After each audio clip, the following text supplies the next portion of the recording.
Hi. I was brushed the pollen off my windshield.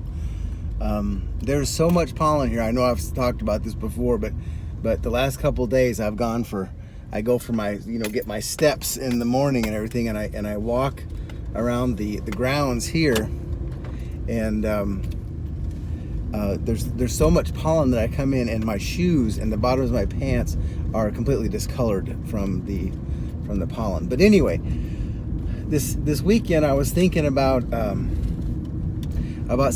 going to drive-in theaters. Now I realize that most people who watch this are old enough to remember drive-in theaters, except for maybe Gussie and Verona. So, but basically, Gussie and Verona, a drive-in theater was a thing that existed for, I was probably from the 1940s or 50s, maybe further back than that. But where basically it was a big outside screen, and then they would show the movie. It was a real big screen, a real big screen. But people would they would sit in their cars to watch the movie. So you would go into the place, and they kind of had there were these little hills, so that when you parked, your car would be tilted up just a little bit, so it'd be easier to see the screen. And then you would pull up, and they had these speakers on poles that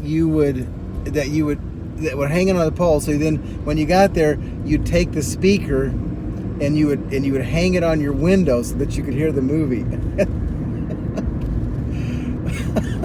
And I don't think that they sounded very good. I really don't. But anyway, so that was the drive-in theater, and it was a very popular thing.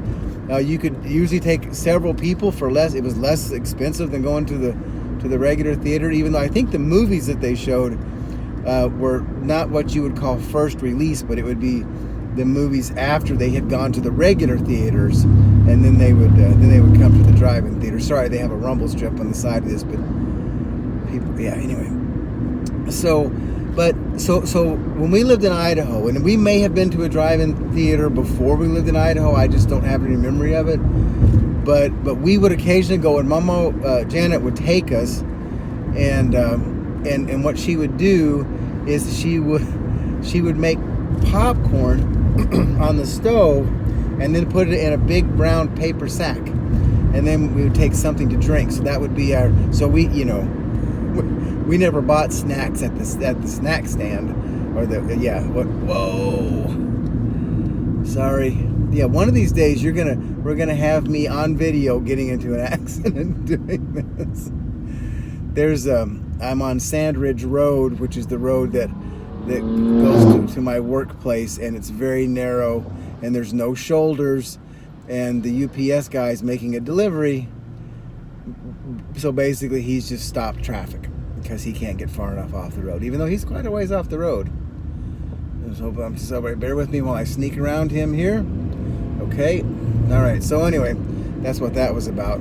So I just want the one very clear memory I have that I wanted to share in this is we went to see, and it's the only movie I recall going to see at the drive-in, but I know we went to more movies than this, but it was Jeremiah Johnson. It had Robert Redford in it, and he played like a mountain man who didn't start out to be a mountain man. I can't remember now how he started out, but anyway, I remember seeing Jeremiah Johnson, and I think it was with Momo and maybe Uncle Joel, or it may have been another kid. I'm trying to, the name Brian McLeod comes to me. But anyway, so Momo, I realize that you'll watch this, so I just want you to know that's one of my best memories of a child, is going to that Jeremiah Johnson at that old drive-in theater in Mountain Home. Okay, love you all. Bye.